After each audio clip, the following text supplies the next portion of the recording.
Nos encontramos en la linda plaza de la ciudad de Trujillo, capital del departamento de La Libertad.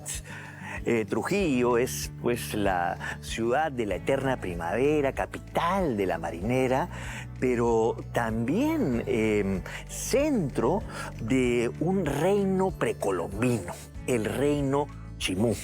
Muy cerca de aquí se encuentra Chan Chan, que es considerada la capital de la cultura Chimú.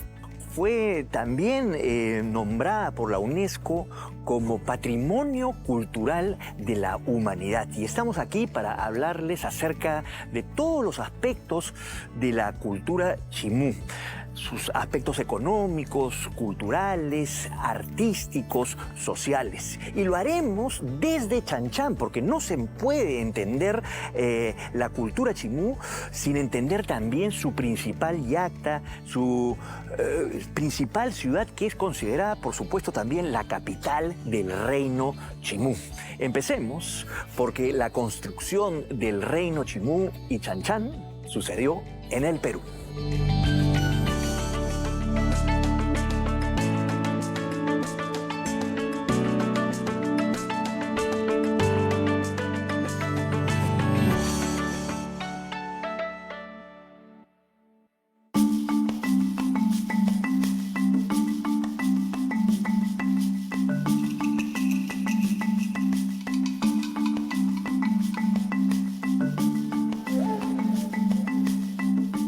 Henry, gracias por invitarnos a este recorrido, también a acompañarnos. Desde, además, una de las manifestaciones culturales más importantes de la costa norte, que pertenece justo a la cultura chimú, ¿no? Chan Chan. Quería empezar este recorrido, no solamente también desde este recinto, este patio gigantesco, sino empezar a definir Chimú, ¿no? Sobre todo porque la gente conoce Chan Chan, pero la cultura, ¿dónde está ubicada? ¿En qué espacio temporal? ¿En qué espacio histórico? Los chimús son la última gran manifestación cultural de la costa norte del Perú y son, digamos, la última cultura que resume más o menos 10.000, 12.000 años de presencia humana en la costa, ¿no? Que empieza con lo paijanense, pasando por lo cupiznique, lo salinar, lo virúo gallinazo, lo mochica, que serían los ancestros inmediatos de los chimús.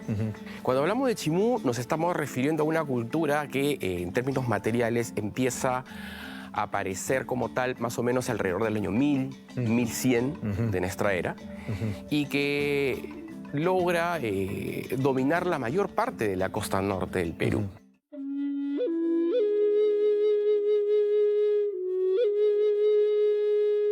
El territorio del reino Chimú, llamado también Reino del Chimor, se extendió a lo largo de toda la franja de la costa norte del Perú, desde la provincia de Tumbes por el norte hasta el valle del río Chillón por el sur. El reino Chimú floreció en el periodo de los señoríos regionales tardíos, aproximadamente entre los siglos X al XV. Los ancestros de los Chimú fueron los mochicas, que se desarrollaron en el intermedio temprano. Los mochicas son justo los grandes maestros de la cerámica y del metal para los chimús, que son los herederos, ¿no?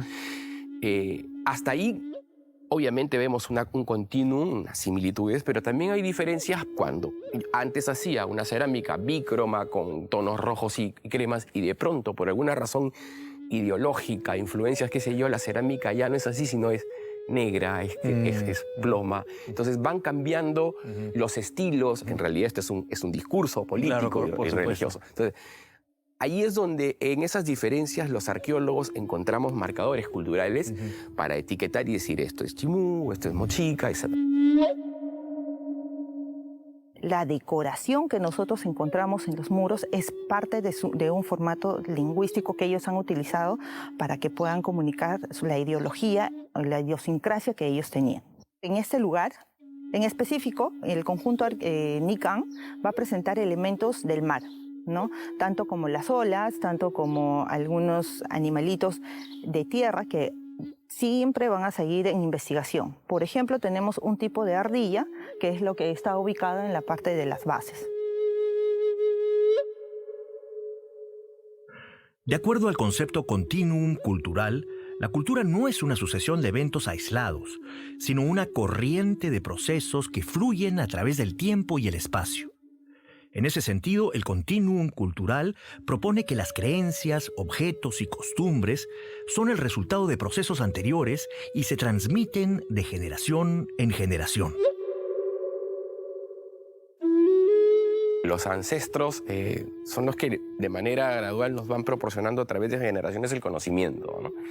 Y el conocimiento es primero sobre el entorno, ¿no? El know-how sobre cómo comportarme frente a las condiciones climáticas, frente a lo que tengo a la mano como recursos. Encontramos, por ejemplo, el conocimiento sobre la agricultura, sobre cómo sembrar, cuándo sembrar, la gestión del agua a través de los canales de irrigación, el conocimiento del mar, pesca, sobre cuándo y cómo pescar, la relación con la luna y las mareas.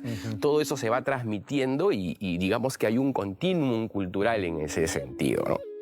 Y he preguntado también sobre los lambayeque, que es una cultura menos difundida, entendida también, pero hay una también similitud, diferencia. Nosotros acá en Chan Chan hemos encontrado elementos, sobre todo iconográficos, y algunos estilos de cerámica en Chimú que nos llevan a pensar en un contacto definitivamente con los lambayeque. Y de hecho lo hubo, porque alrededor de los 1350, dentro de ese expansionismo chimú, los chimús conquistan lambayeque. Entonces, obviamente, en ese proceso de conquista hay un préstamo cultural, ¿no? Definitivamente.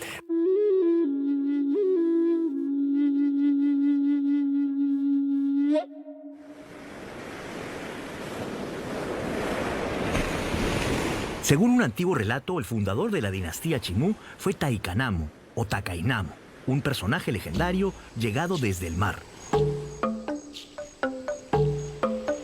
La crónica anónima de Trujillo, ¿no?, conocido más como el Anónimo Trujillano, nos habla de la llegada de Taikanamo, ¿no?, un personaje mítico que viene, dice, desde la parte suprema, es decir, desde el sur, ¿no? Viene desde el sur, ¿no? Y claro, llega a este territorio y bueno, y su descendencia empieza a expandir, ¿no? Este pequeño reino, ¿no?, se va expandiendo hacia otros valles, ¿no? Él con su ejército conquista estos territorios, domina a los curacas locales, quienes inmediatamente le entregan a sus hijas, obviamente para que se casen con ellas. Entonces, ¿qué se crea con esto? Relaciones recíprocas a través del parentesco, ya no solo de fidelidad porque te conquisté. No. Entonces, esto es importante porque te marca el nacimiento de una dinastía de reyes, que es la dinastía Chimú, que nace desde Takainamo. Sin duda, un elemento representativo y distintivo de la cultura chimú fue su cerámica, caracterizada por su monocromía y el uso de moldes. Es una cerámica entre gris y negra, ¿no?, que tiene una influencia mochica, que es la botella, esta hace estribo, pero con sus particularidades. Por alguna razón que no sé, a los chimús se les ocurrió poner un pequeño monito entre el pico y el asa como un símbolo distintivo. Entonces tú ves ese monito y dices, esto es chimú. Y también hay piezas que son hechas de cobre arsenical, que era algo que por ejemplo, los mochicas no conocían. Los chimú constituyeron un estado militarista que buscó expandir sus dominios a lo largo de la costa. Y los chimús tuvieron una necesidad de expandirse, y esto podría tener que ver con la ocurrencia de ciertos fenómenos en Niño muy fuerte y la alteración del espacio y la disponibilidad de campos de cultivo y la explosión demográfica. Tienes más bocas que alimentar y entonces eso hace que ellos vean hacia adelante, hacia atrás, incluso hasta la cabecera de la sierra. Donde hay terreno. Exactamente, para tener más acceso a recursos. Entonces hablemos de Chan Chan, pero en otro punto, por favor. Excelente.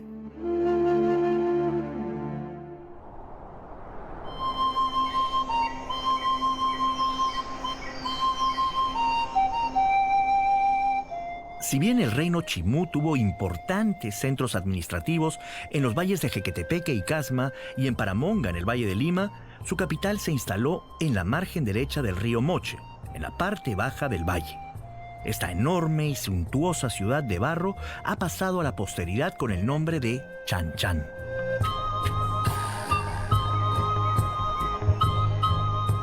Henry, ya dentro de las entrañas de Chan Chan podemos ver su espectacular arquitectura, digamos también decoración, entre comillas también, porque todo es un discurso, ¿no?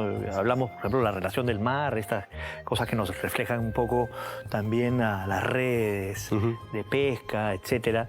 Pero hablemos sobre este recinto, y creo que para hablar de este recinto tenemos que remitirnos un poco al nombre, ¿no? Chan Chan, ¿no?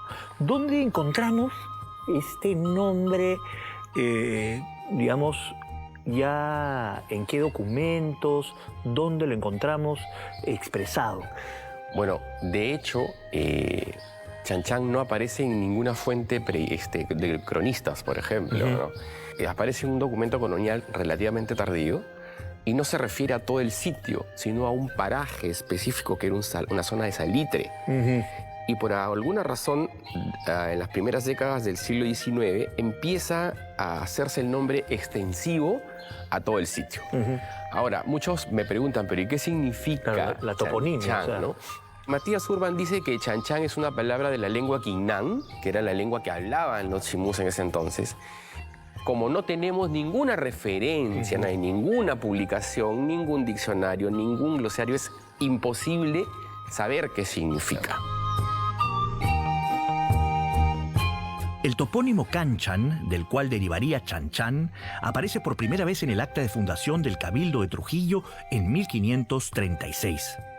De acuerdo a Rodolfo Cerrón Palomino, no se trataría de una palabra de procedencia Quinam, sino más bien un topónimo de origen quechua y aymara. Diríamos quechumara, es un término para decir que es un híbrido entre el quechua y el aymara.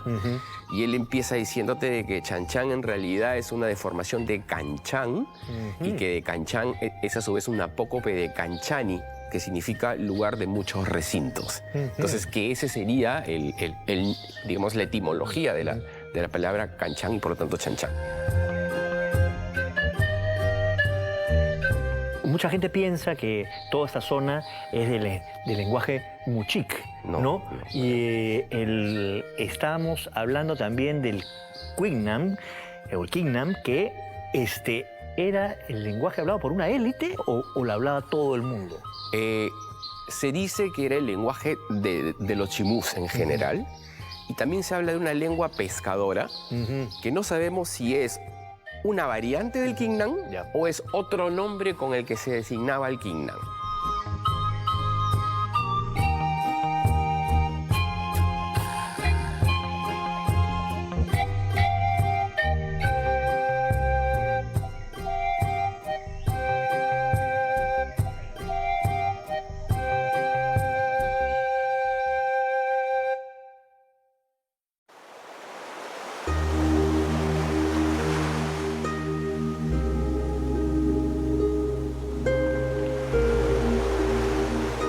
La enorme ciudad de Chan Chan se caracterizó por su planeamiento y diseño que demostraban el avanzado conocimiento arquitectónico de sus constructores.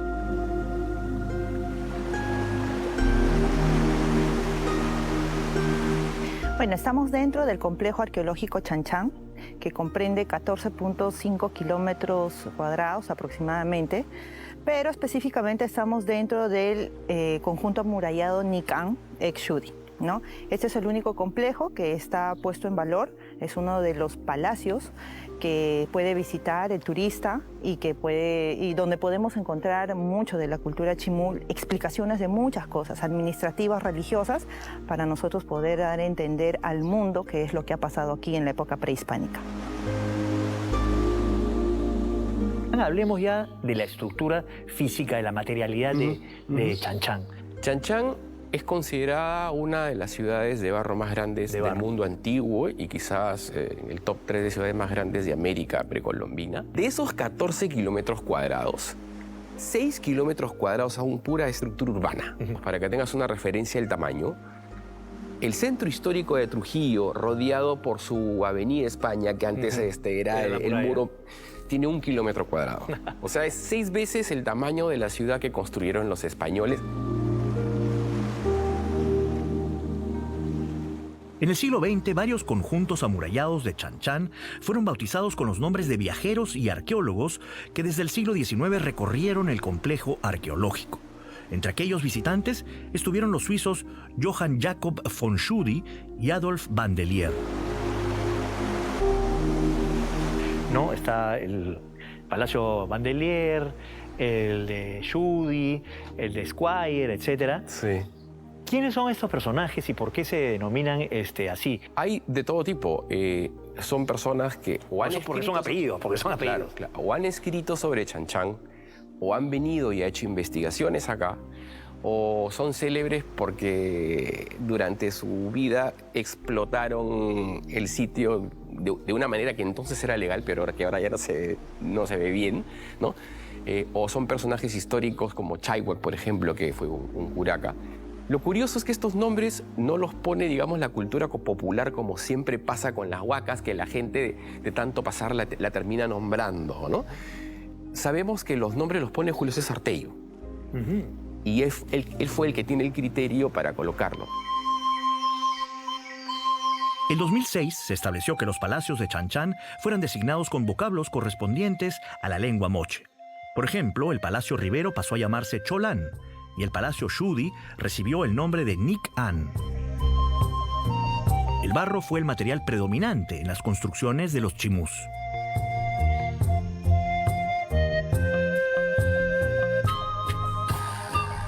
Aquí se construyó con algo que lo tenían a la mano, ¿no? Exactamente. El río se desborda y deja este barro. Ah, mira, aquí se puede construir con esto. Y se va construyendo. Eso quiere decir que toda la ciudad está construida con barro o los cimientos, hay piedra. Claro. Todo. ¿Cómo está constituido y después, si es que también entraban otro tipo de materiales? Madera. Efectivamente, la tierra es el elemento estrella acá en términos de materiales constructivos. Pero efectivamente también se usó la piedra, ¿no? De hecho, para las bases de los muros, sobre todo los muros perimetrales, encontramos grandes bloques de piedra. Y la madera se utilizó, por ejemplo, para los dinteles en algunas puertas, ¿no? Pero no caravistas, sino cubiertas después por la tierra. La tierra era lo que cubría todo, ¿no?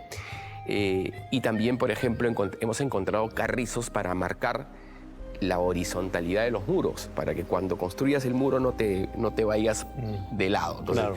Una de las cosas más interesantes dentro del complejo arqueológico Chan Chan, o la más importante, es la arquitectura construida en tierra. La técnica constructiva, el material y la extensión de este sitio son los retos más importantes para la conservación. La mayoría de todo el complejo arqueológico está construido en tierra. Tenemos algunas construcciones también en piedra, pero en su gran porcentaje está construido en tierra, ¿no? Así es que para nosotros es importante hacer una investigación para la conservación, sobre todo en la característica del material, cómo se comporta ante los fenómenos climatológicos, por ejemplo. La amenaza principal de Chan Chan es propia de su material constructivo, que es básicamente tierra cruda, que es altamente susceptible al deterioro de las lluvias, también del factor erosivo de los vientos, así como de la humedad propia que tenemos aquí en el complejo, que parte de la humedad contenida proveniente de la napa freática.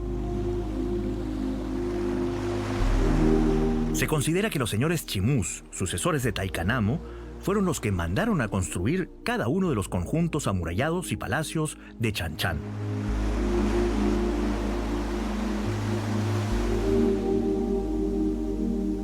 O sea, un palacio es una residencia palaciega pero en donde se ejecutan también actividades administrativas, se ejecutan rituales, de repente no con tanta teatralidad, más o menos, pero en todas las culturas del mundo eso define lo que es un palacio.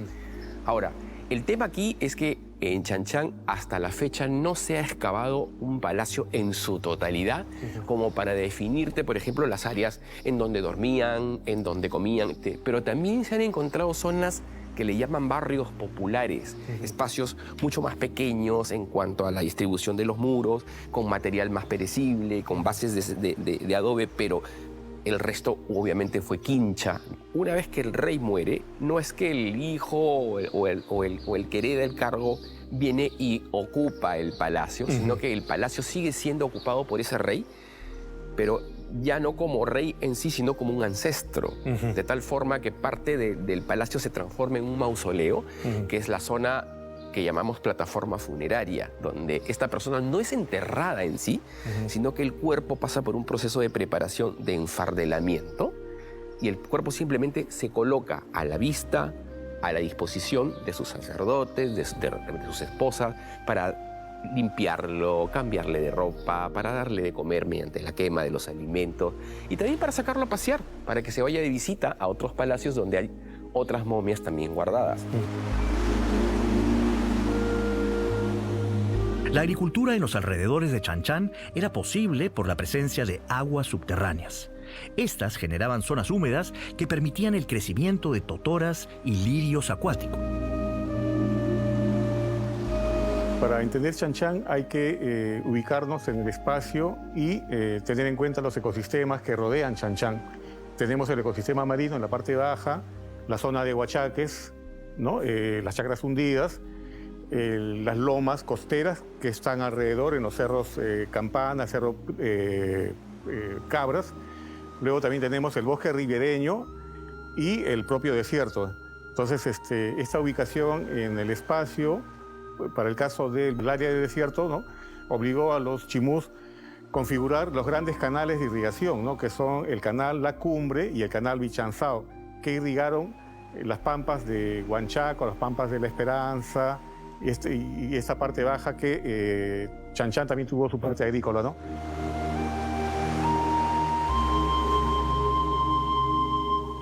Sobre los dioses chimús, las fuentes son escasas. Los chimús debieron adorar al sol y al mar. Sin embargo, el cronista agustino Antonio de la Calancha, las sociedades de la costa norte consideraban a la luna como la divinidad más poderosa de todas y la llamaban Si o Shinan. Esta divinidad tendría influencia en las mareas, tan importantes para un pueblo vinculado al mar como el chimú.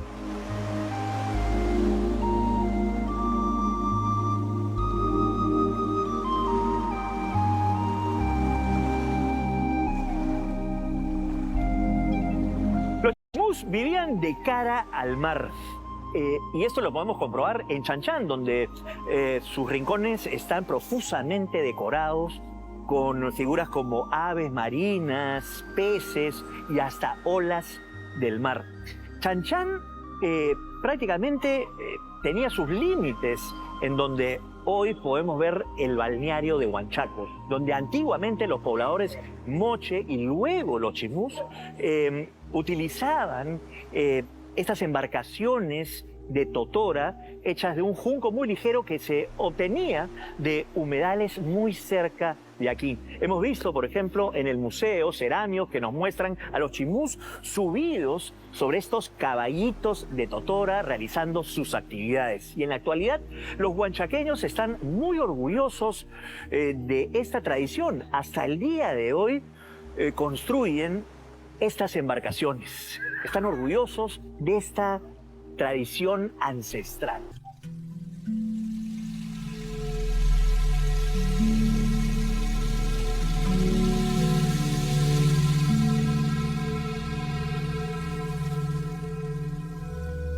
En la actualidad puede verse en Huanchaco a los herederos de ese ancestral vínculo chimú con el mar. Pescadores que dominan las olas, montados en los caballitos de totora.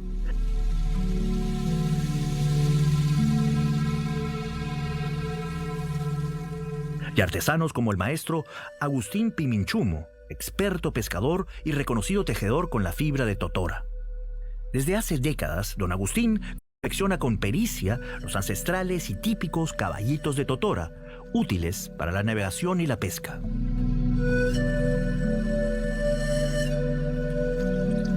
Y yo cuando tenía por lo menos 12 años, antes comencé a pescar, a jugar, ¿no? Mis abuelos han sido pescadores y comenzaban a hacer los caballitos, yo los miraba, chiquillos. Ustedes saben que chiquillo pues uno es travieso, ¿no? Y mi abuelo era el que tenía más paciencia conmigo porque se reía. No, hijito, ven para acá, te enseño a hacer los caballitos. Hasta que llegué a aprender. Cuando ya tuve como 12 años, 13 años, me comencé a irme al mar con mis caballitos de totora. Pero no sentaba con remo, sentábamos de abrazo. Cuando entra el remo es para cuando ya uno va aprendiendo a andar más. Entonces ya se sienta y agarra el remo. Comienza a navegar. Yo salí a pescar junto con los viejos. Aquí en el Palacio Chudi tenemos una gran representación, ¿no?, de escenas de motivos vinculados al mar. Por ejemplo, ¿no?, esta escena de peces que acá en este corredor de peces y aves, representados en dirección norte-sur y sur-norte, permiten entender de que los chimús también conocían las corrientes del mar peruano, ¿no?, la corriente peruana de Humboldt y la corriente del Niño de norte a sur. Además de representaciones de aves marinas que permiten plantear un conocimiento de las corrientes, ¿no?, para la navegación. Entonces los chimús también tenían estos contactos a través de intercambio con embarcaciones, ¿no?, especialmente desde el norte de, ¿no?, por ejemplo, ¿no?, el Golfo de Guayaquil.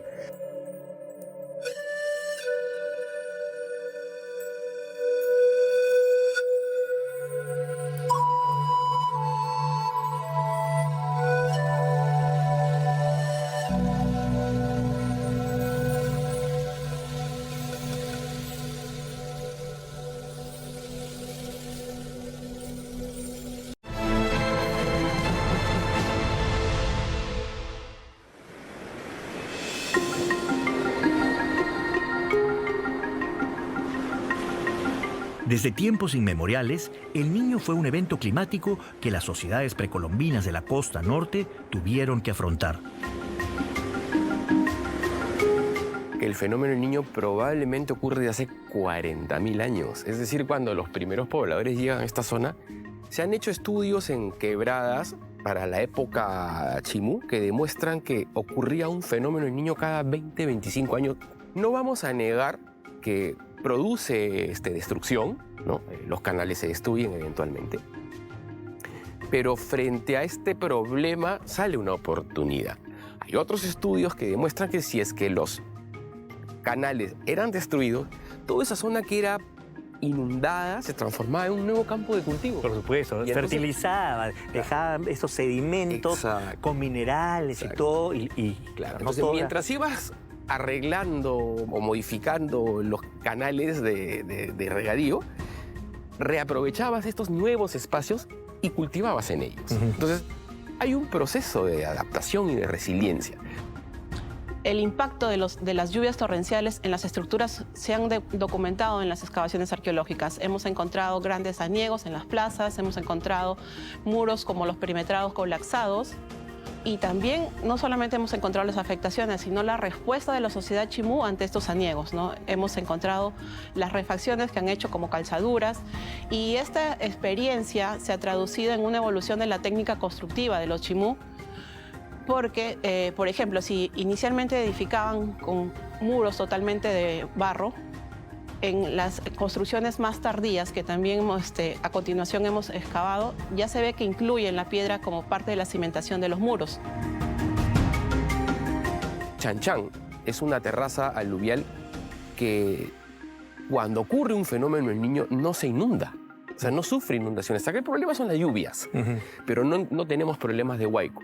Obviamente, de tanto mirar por dónde discurre el agua de manera natural, hay un proceso de aprendizaje y dicen, aquí vamos a construir porque aquí no vamos a tener este problema. Las diversas ofrendas de la sociedad chimú guardan un vínculo con el fenómeno de El Niño. Todas las ofrendas que hemos encontrado de personajes, de individuos, mujeres, niños, se han colocado a modo de ofrenda para garantizar que el sitio o en la región se mantenga un flujo constante de lluvias, porque eso básicamente favoreció el crecimiento económico. ¿Y cuán prevalente era el tema de los sacrificios humanos si estaban relacionados con estos eventos? Hay tipos de sacrificios que se han identificado. De las plataformas funerarias, por ejemplo, en donde se han sacrificado exclusivamente mujeres para acompañar al muerto. También encontramos sacrificios humanos en las huacas que tienen que ver con parte de los ceremoniales y rituales que hacen ellos. Pero también se han encontrado sacrificios masivos que posiblemente estén orientados a eventos extraordinarios, como por ejemplo, se me ocurre la ocurrencia de un fenómeno en niño, pero también, por ejemplo, si nos enteramos que llegan los incas y están conquistando y arrasando todo a su paso, entonces eso también podría implicar la ocurrencia de un sacrificio humano extraordinario para propiciar o favorecer una victoria en una inminente batalla, ¿no? Después de Taikanamo hay dos grandes momentos de conquista, ¿no? Uno que lo hace Ñazempinco, ¿no? Que viene a ser el nieto de Taikanamo, ¿no? Él expande, dice la crónica anónima, ¿no? Hasta el Valle del Santa, ¿no? Y hasta el Valle del Jequetepeque, ¿no? Y un tercer momento es con Michanzaman, ¿no? En que se extiende por el norte hasta Tumbes, ¿no? Y por el sur hasta Caraballo en la costa central. Justamente en esa expansión chocan con otro reino en expansión, ¿no? Con otro imperio en expansión, ¿no? Que son los incas.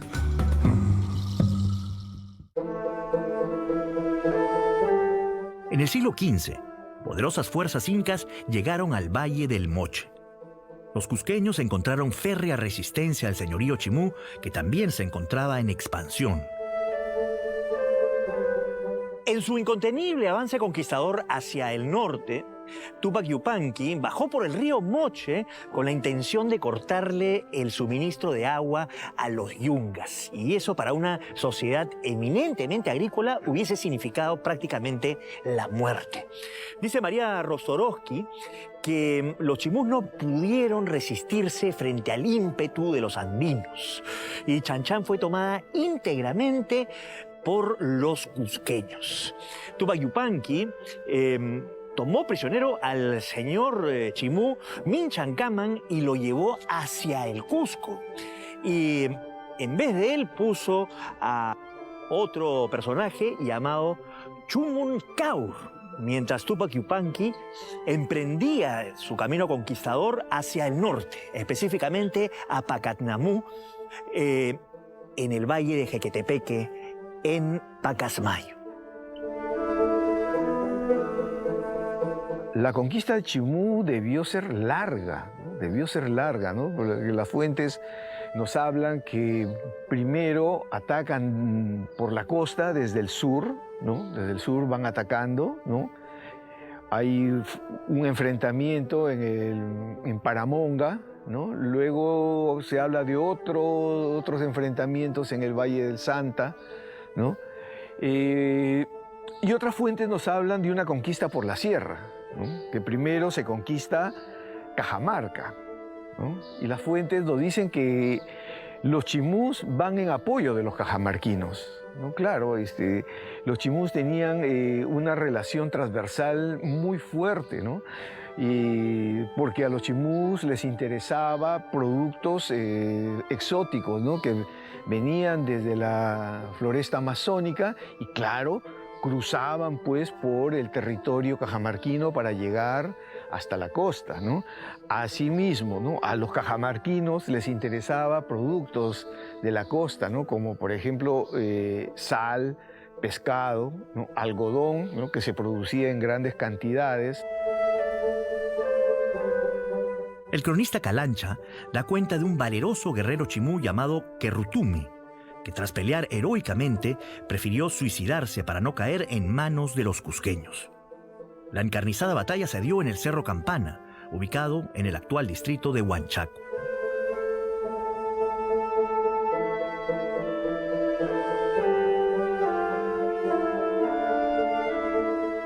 La conquista del reino Chimú le brindó a los incas no solamente riquezas de gran calidad, sino que junto al rey Minchancamán y la nobleza cautiva yunga, fueron trasladados al Cusco innumerables orfebres expertos en distintas artes como la metalurgia, la cerámica y la plumería. Concluye la doctora Rostorovsky que la magnificencia que encontraron los españoles en el siglo XVI en la corte incaica se debe precisamente a esta conquista. Esto es lo que escribe la doctora Rostorovsky. Es muy posible que los incas tomaran del Chimo Cápac y de su corte el lujo y la suntuosidad que existió posteriormente entre la élite cusqueña. Hasta el día de hoy, los habitantes de Trujillo y de Huanchaco son herederos de esta riquísima tradición artística. Los incas pusieron énfasis sobre todo en llevarse a los artesanos especialistas en metales, ¿no? Los orfebres, ¿no?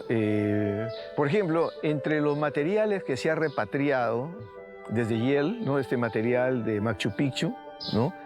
Hay una placa, ¿no? Con un pescador lanzando su red, ¿no? Eso lo tuvo que hacer un artesano chimú, ¿no? Eso lo hizo un artesano chimú.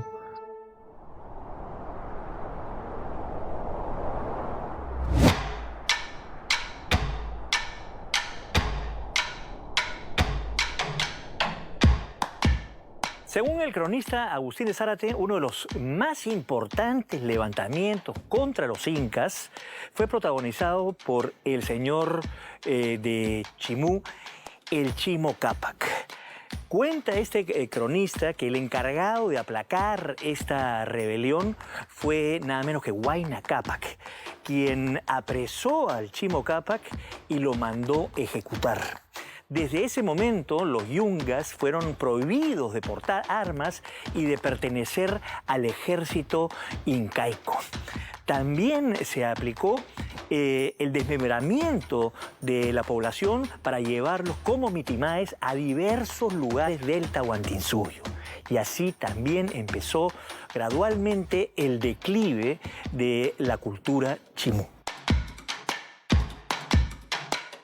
Hay un traslado forzoso de poblaciones, ¿no? Gente de aquí es llevada hacia Acarí, por ejemplo, ¿no? La costa de Arequipa es llevada al Cusco, a Puno. Miren, en Puno hay una península, una entrada al lago que se le conoce como la Punta del Chimo. Ese nombre no es gratuito, ¿no? Es de los mismas que han sido llevados a ese territorio. Los incas no habitaron Chan-Chan. La gran ciudad fue entregada a personas comunes para que habitaran en ella. Esto provocó que se destruyeran muros perimetrales y se creasen plataformas en donde se construyeron simples viviendas. Después de esta guerra de conquista viene una ocupación y una política punitiva, ¿no? Los incas en todo momento buscan quitar de la memoria, ¿no? Buscan quitar de la memoria el prestigio, incluso los cultos que practicaban los chimús, ¿no?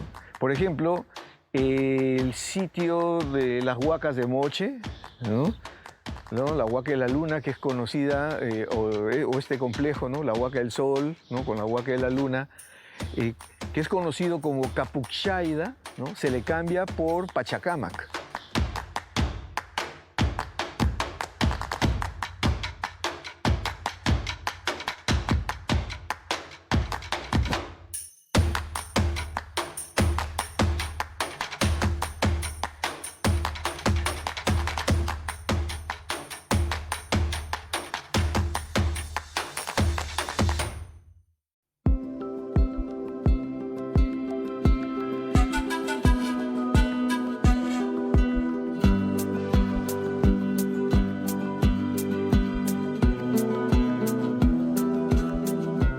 Poco después de la conquista inca, ocurrió un suceso extraordinario. Los españoles llegaron al territorio del Tahuantinsuyo y en 1532 capturaron al inca Atahualpa en la plaza de Cajamarca. En ese convulsionado contexto, los chimús se aliaron a los extranjeros hispanos.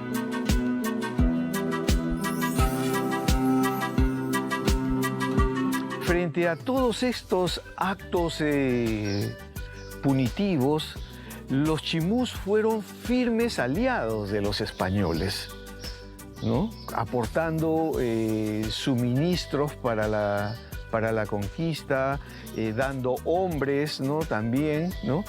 Y se tiene la evidencia, ¿no? Cuando ocurren los desórdenes en 1565 en el territorio ayacuchano con el Taqui Oncoy, ¿no?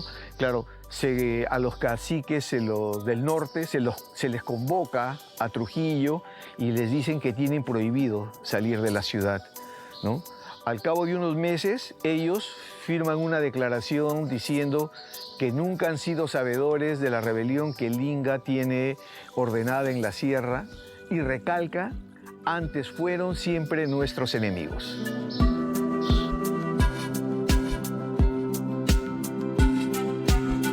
Establecido el dominio español, la antigua capital chimú fue objeto de un saqueo sistemático.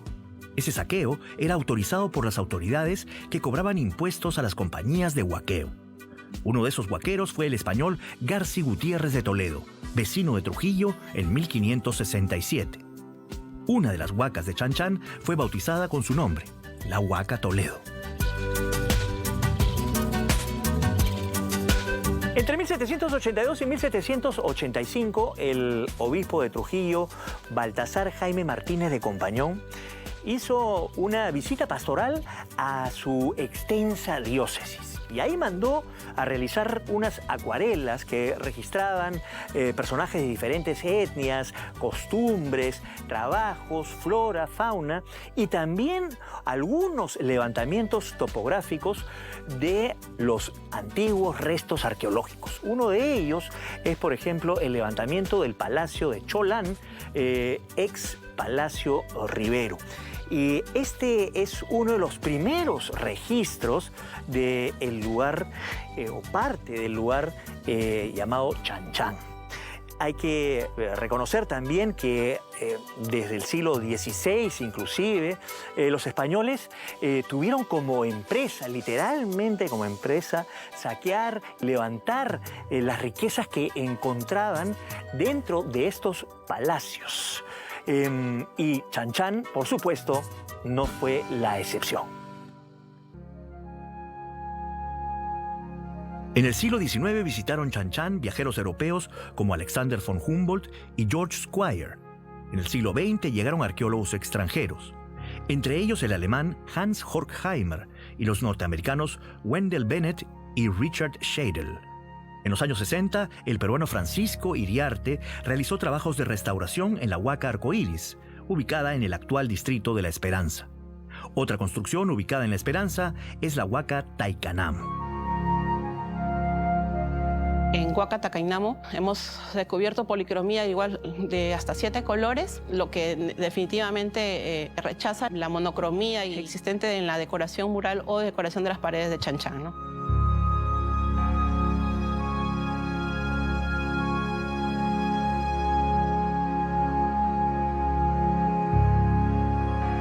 En la década de 1970 se realizó el proyecto Chan Chan Valle de Moche. Se trató de un quehacer interdisciplinario dirigido por los arqueólogos Michael Edward Mosley y Carol Mackey de la Universidad de Harvard y de California, respectivamente.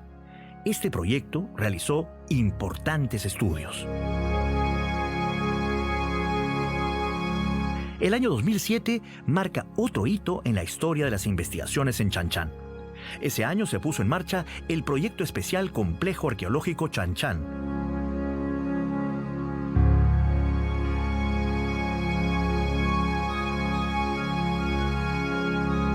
Mi unidad forma parte del proyecto especial Complejo Arqueológico Chan Chan y nos enfocamos a todas las actividades de investigación, conservación y puesta en valor enmarcadas tanto en actividades de conservación propiamente dichas. Es interdisciplinario, involucra arquitectos, ingenieros, artistas, conservadores, arqueólogos, diseñadores gráficos, comunicadores también. El enfoque que tenemos es no solo intervenir en la evidencia arquitectónica del complejo, sino también los contextos que se puedan recuperar de las excavaciones en el marco del programa de investigación.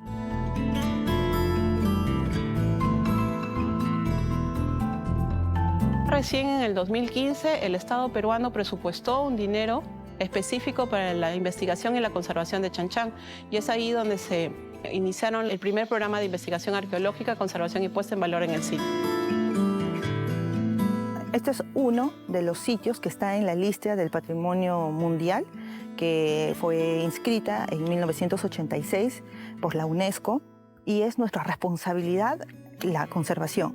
Tenemos dos cosas muy importantes que juegan en nuestra contra, que es la extensión del sitio y el tipo de material con el que está construido. Nos hemos concentrado por la magnitud del sitio en dos sectores, uno que es el sector Chaiwat y otro es el sector Gran Chimú. En el 2018, en el conjunto amurallado Gran Chimú, fueron halladas esculturas antropomorfas, fabricadas de madera.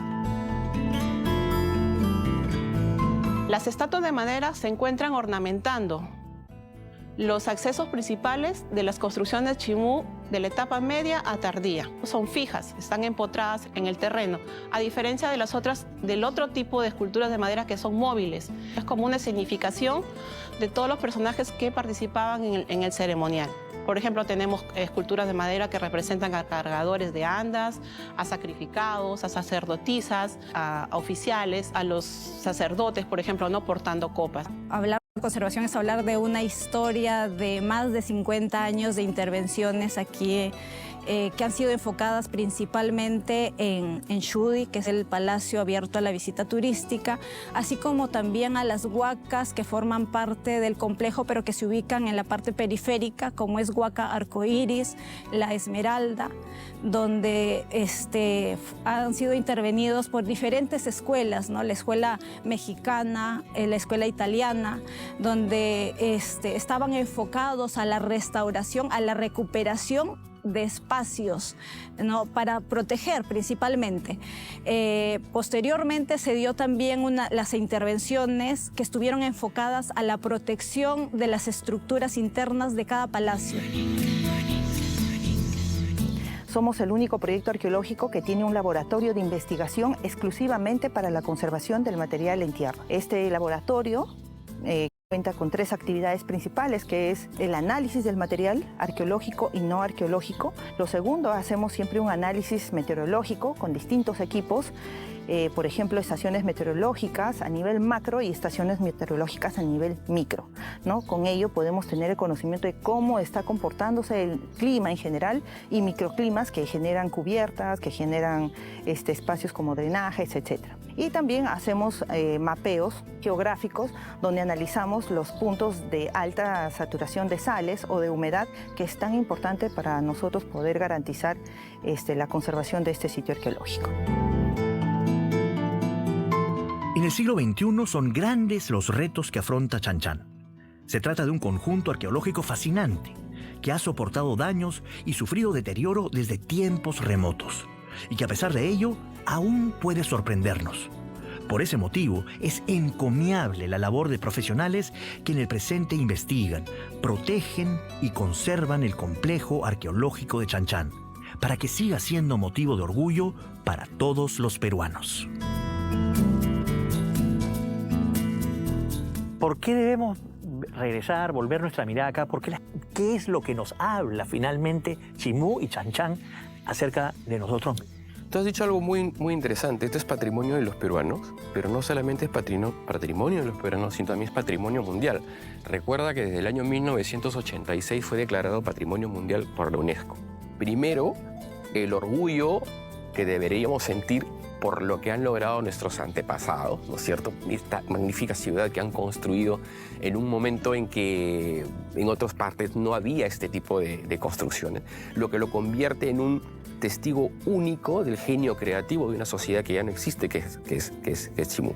Entonces, además del orgullo, la idea de visitar esto es tener un contacto con este espacio, porque solamente cuando conocemos es que creamos ese nexo, ¿no es cierto?, ese nexo entre nosotros y nuestro patrimonio.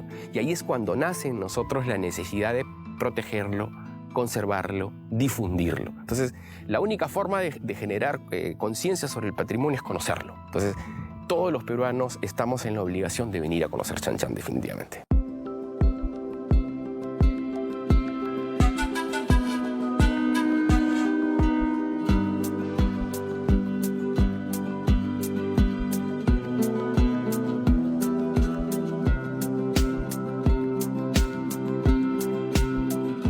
Al final del programa, y sociedades como la Chimú o construcciones como Chan Chan son la muestra clara de por qué esas civilizaciones de influencia cultural andina y su gran territorialidad está considerada como una de las 6 regiones en el mundo donde empezó la civilización de manera independiente. Podemos considerar al Perú justamente como centro neurálgico de esa cuna civilizatoria.